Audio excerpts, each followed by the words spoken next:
മിനസോട്ടയിലെ മിനിയാപോളിസിൽ Annunciation കത്തോലിക്ക സ്കൂളിലെ വിദ്യാർത്ഥികളുടെ വിശുദ്ധ കുർബാന നടക്കുന്നതിനിടെയുണ്ടായ വെടിവെപ്പിൽ 8 വയസ്സും 10 വയസ്സുമുള്ള 2 വിദ്യാർത്ഥികൾ ദാരുണമായി കൊല്ലപ്പെട്ടു. 17 പേർക്ക് പരിക്കേറ്റിട്ടുണ്ട്.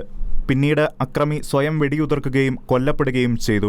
സ്കൂളിലെ പള്ളിയിലെത്തിയ മുഴുവൻ കറുത്ത വസ്ത്രം ധരിച്ചെത്തിയ ആയുധധാരി പള്ളിയുടെ ജനലിലൂടെ കുട്ടികൾക്ക് നേരെ വെടിയുതിർക്കുകയായിരുന്നു. അക്രമിയെ പോലീസ് തിരിച്ചറിഞ്ഞു. 23 വയസ്സുള്ള ട്രാൻസ്ജെൻഡറായ റോബിൻ വെസ്റ്റ്മാൻ എന്നയാളാണ് ആക്രമണം നടത്തിയത്. കോടതി രേഖകൾ പ്രകാരം 2020-ലാണ് ഇയാൾ റോബിൻ എന്ന പേര് സ്വീകരിച്ചതെന്ന് കോടതി രേഖകളിൽ പറയുന്നു. അമേരിക്കൻ പ്രസിഡന്റ് ഡൊണാൾഡ് ട്രംപ് സംഭവത്തിൽ നടുക്കം അറിയിക്കുകയും അപലപിക്കുകയും ചെയ്തു.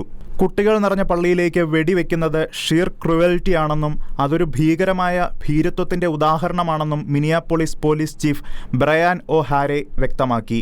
അതേസമയം ഇക്കൊല്ലം മാത്രം അമേരിക്കയിൽ നടന്ന സ്കൂൾ ആക്രമണങ്ങളുടെ എണ്ണം 146 ഉയർന്നിരിക്കുകയാണ്. സുരക്ഷാ സംവിധാനങ്ങൾ ശക്തിപ്പെടുത്തിയിട്ടും ഇത്തരം സംഭവങ്ങൾ തടയാൻ അധികാരികൾക്ക് ഇപ്പോഴും കഴിയുന്നില്ലെന്ന് വിദഗ്ധർ ചൂണ്ടിക്കാണിക്കുന്നു. പോലീസ് സമഗ്രമായ അന്വേഷണം ആരംഭിച്ചു കഴിഞ്ഞു.